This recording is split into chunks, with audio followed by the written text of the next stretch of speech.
When I give £10 in charity and it is consumed, the rewards come to an end. However, if I give to a waqf, then you've put your money into something permanent, which means a endowment that continues to give on your behalf until the day you meet Allah subhanahu wa ta'ala. Subhanallah, that is amazing. Here at Iman Legacy, brothers and sisters, we want you to build a legacy with your sadaqah. Where will your donation be going? Events, global events inspiring the Iman of millions around the world. Education, free Quran lessons, free lectures, free reminders. Number 3, media, content for kids, educational shows, spiritual Islamic shows, online, brothers and sisters. Go to the link, inshallah, and donate in this blessed 10 days, inshallah. May Allah bless you guys. Assalamu alaikum wa rahmatullahi wa barakatuh. Assalamu alaikum wa rahmatullahi wa barakatuh, brothers and sisters and dear friends. So we've got some updates, inshallah, regarding what's going on in Israel. Iran has done its second night of the second wave of attacks, once again overwhelming the Iron Dome and the defense system, the air defense system in Israel, and then hitting them with ballistic missiles. Here are footages, and not only that, we have some updates regarding Mohammed bin Salman, who has actually said he defends Iran, which is very shocking to me. We're going to read that article and why he said that. It's quite surprising. He stands with Israel. We're going to find out, inshallah. Here's a footage, inshallah. One of the footages show a university campus that's actually getting hit. So what you see on the screen right now is a footage from a CCTV camera, and this is when a ballistic missile hits Tel Aviv. Obviously, these are occupied lands of Palestine, and as you can see, subhanAllah, it hits quite a bit of a distance, but this is near I think a medical university or something like that along those lines. So you can see, and the smoke, the fire, as you can, another explosion happens, subhanAllah.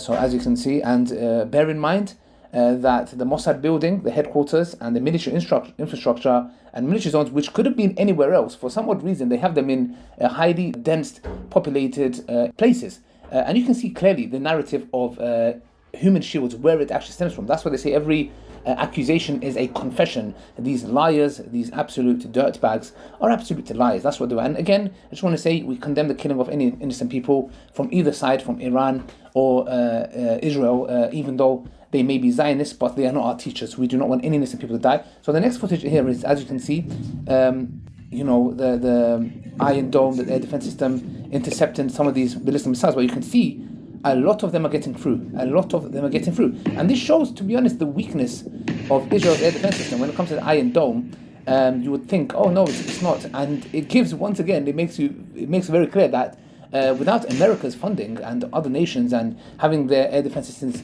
Jordanians defending them, intercepting the missiles that's come from Iran and many other places, I think Israel, will not, will be in heavy bombardment. Another footage that we have here, as you can see, brothers and sisters, in front of me, is the footage of the destruction that's happened. And some of you guys might look at this and think this is Gaza, this is Palestine. No, this is inside Israel. This is occupied. This is actually Palestine, but it's stolen land, as you guys can see. Subhanallah. And this is the concept. You cannot bully, massacre innocent people and think you're going to get away with it. Yes, okay, just as you say Israel has a right to defend itself, then the same thing can be said about Iran has a right to defend itself. Why is there double standards? Why is it seen as, oh, this is preemptive?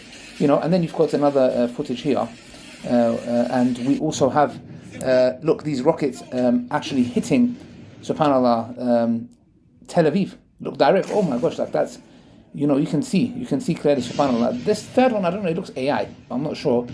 It looks a bit like AI, or but anyways, I don't know. So you can see these missiles are hitting all across Tel Aviv. Yes, just imagine you're walking in London and you just see these ballistic missiles flying all over the place. It is quite scary. But it's what happens when it's like an eye for an eye. You attack a sovereign nation without being provoked. And you want to be a victim, very bizarrely. And not only that, there were actual footages of Zionist settlers actually leaving or trying to attempt to leave Israel, the holy lands that they so believe in, leaving. And there's another one, look, that just hit there, as you can see, subhanAllah. And yeah, look, this is the airport. This is the Ben Gurion airport. As you can see, the Zionists fleeing their homeland, their holy land, as you can see, subhanAllah. And it's unbelievable. And the last footage that we have here, as you can see, those ballistic missiles being intercepted, but one of them goes straight through and hits a building or somewhere in Tel Aviv, and you can see the Iron Dome, obviously using the prop bit there, going somewhere. But see, hasn't done his job, mate. It's fun. And now let's go to Mohammed bin Salman. Okay, but so it says, MBS says Islamic world backs Iran in call with Pezeshkian. Okay, so Saudi Crown Prince Mohammed bin Salman has condemned Israel's attack on Iran and affirmed his country's support for Tehran.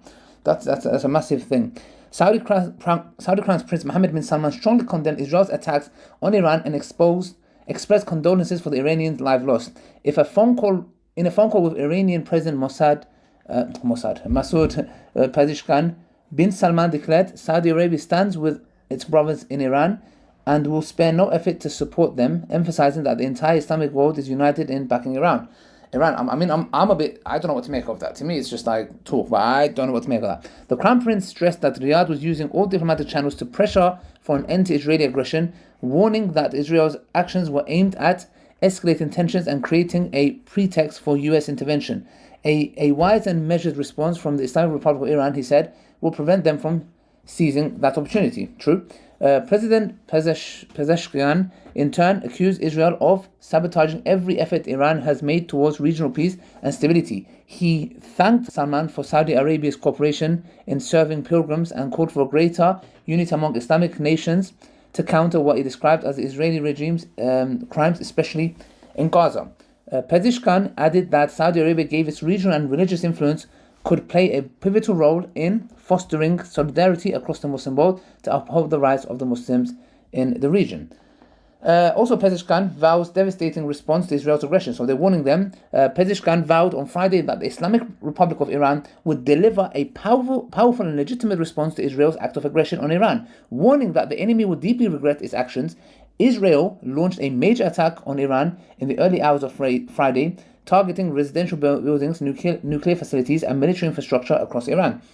In a televised address to the nation, Pezeshkian clarified that Iran would not remain silent in the face of Israel's criminal and internationally unlawful attack.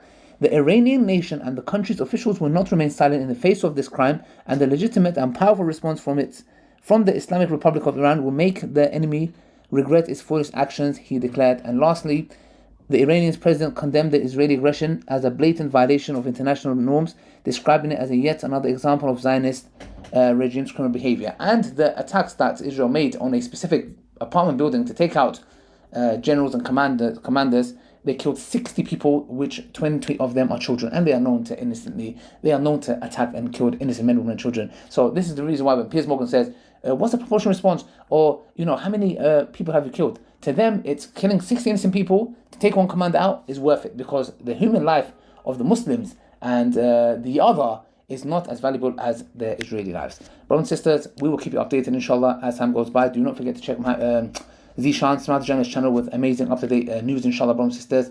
And yes, keep up-to-date very closely, inshallah, and we are monitoring this. Assalamu alaikum wa rahmatullahi wa barakatuh.